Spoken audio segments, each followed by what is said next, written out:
Cette année, les prévisions d'embauche de nos entreprises vendéennes sont supérieures à l'an passé. Environ 22 500 emplois, tous secteurs confondus, prévus dans les mois à venir. Une bonne nouvelle pour la responsable de Pôle emploi Vendée. Nous enregistrons plus de 12% d'augmentation par rapport à l'année dernière au même moment. Ces projets concernent plus d'entreprises que l'année passée. C'est-à-dire que l'an dernier, quand on avait en gros 24% des entreprises qui nous disaient qu'ils allaient recruter, aujourd'hui c'est plus de 26% qui le disent. Parmi ces prévisions d'embauche, 58% concernent des emplois de saison. Serveurs de café, restaurants, professionnels de l'animation ou encore cuisiniers. Le gros des recrutements se fera dans ces professions. Une particularité vendéenne qui se ressent d'autant plus sur le littoral. Notre problématique, compte tenu de la saisonnalité, c'est de trouver de l'emploi durable aux demandeurs d'emploi.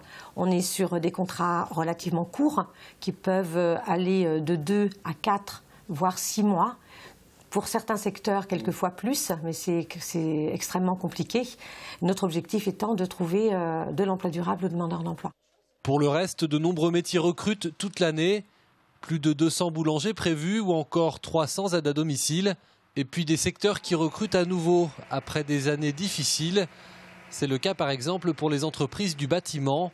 170 postes de maçons seront à pourvoir dans les mois à venir.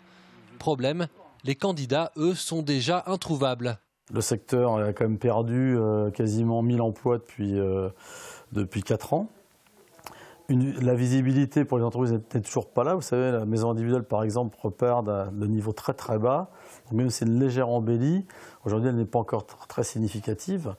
Donc les entreprises sont toujours un peu frileuses aujourd'hui de formation. Et ce déficit de formation dans les dernières années fait qu'aujourd'hui, il y a un manque de maçons sur le terrain. Une embellie portée aussi par des départs à la retraite dans les entreprises. Et puis par des événements majeurs cette année, comme le Vendée Globe.